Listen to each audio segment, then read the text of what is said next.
So I'm going to give a little bit of an introduction to myself because I noticed that in my past videos I haven't been doing that at all. So I'm Alexandria Denise. I am a thespian, model, occasional weirdo, and all-out country girl. I really didn't have this prepared. I'm just thinking of this off the top of my head to tell you a little bit about myself, and I hope it's working. Yeah. Anyway, we're going to be making ground venison. Now, it's not too much to it. You really just throw on some meat in a grinder here. But I'm going to tell you about the 80-20 rule. And you'll find out what that is. Just stay tuned. But before then, I want you to like, subscribe, hit that bell icon, share this video because I work so hard on it. And I need new hunting equipment. So really appreciate it if you guys could just toss a sister a bone here. So yeah, and if you're new to this channel, you'll find some interesting things, or if you're just on that side of YouTube again and you're like, what's this? Well, you can just watch me grind up some meat and take occasional sips from my mouse mug.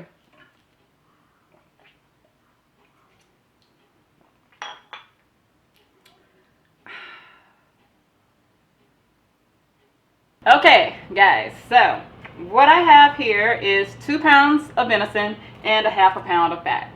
Oh shoot, where's my fat? Hold on. There we go.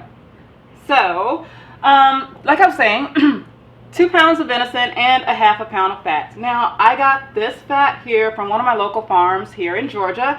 It's pork leaf fat, and it's supposed to be the cleanest fat on the hog. So, I decided, let me give that one a try because tallow was kind of waxy. I tried it with tallow before. So we're going to give this a try here. But the 80-20 rule basically is for every 2 pounds of venison, you want a half a pound of fat. Okay? So what I'm going to do is just simply combine the two ingredients and put it in my beautiful meat grinder, and that's it. So I'm going to speed this up a little bit because it's really self-explanatory. Yeah. Where's my mug? I'm going to take a sip from it now. Okay, so this portion here is just weighing out your fat. And you will need a scale for this, but for this scale here, it reads in ounces, kilograms, and something else. I know how to read ounces, so I know that for that 16 ounces equals 1 pound. So half of that, you want to make sure that your fat is going to say 8 ounces. So it's a little bit over 8 ounces. That is fine. It's not going to throw off your measurements in any way. But this is a half a pound of fat. And then you want your 2 pounds of venison. Like I said, 16 ounces on this one is going to equal 1 pound. So 2 16s, 2 pounds here.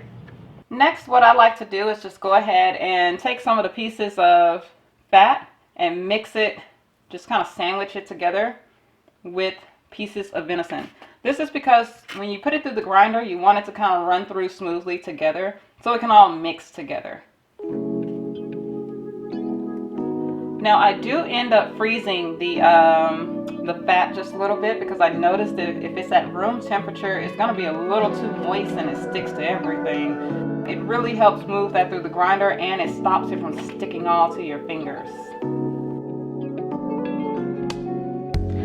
Now that I have some pieces prepared, I'm just going to go ahead and transfer this over into the plate for the grinder.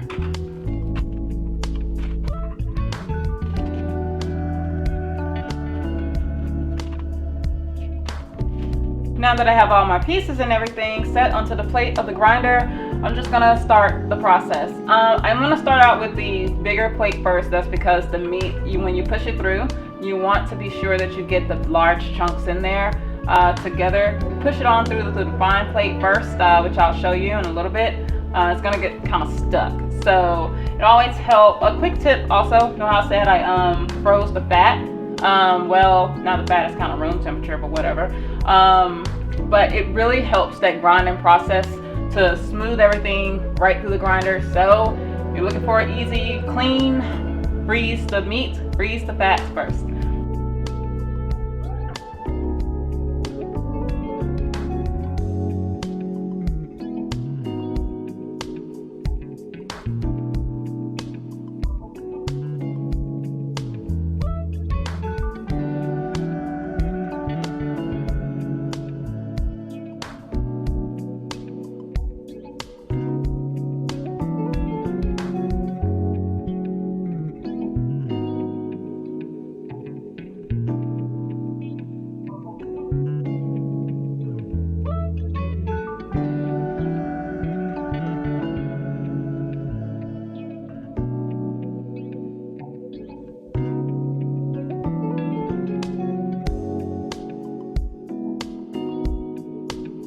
We have about 2.5 pounds of grinded venison right here.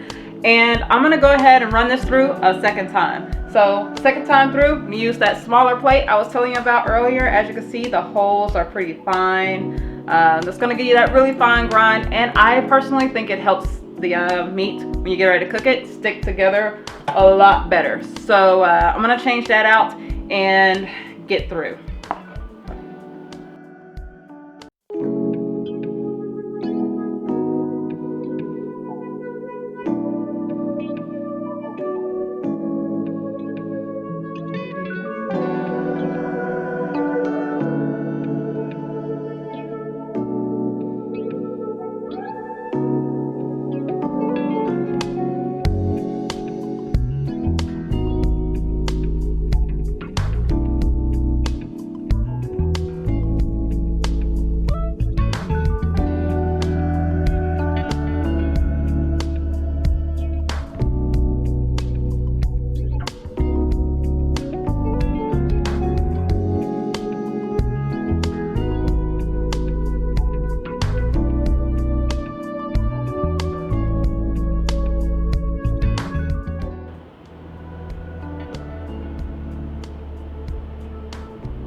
You know what? I changed my mind.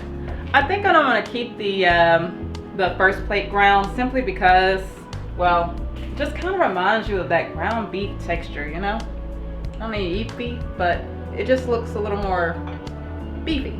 But I have used the second ground texture here for my breakfast sausage, and it turned out amazing. But I like this one, and I'm gonna end up vacuum sealing this, and you know, just later on using it in spaghetti and rotel and burgers, you know, just pretty much just anything I want. So I didn't worry about seasoning it because it's just going to be regular ground beef. Season it whatever, or you know.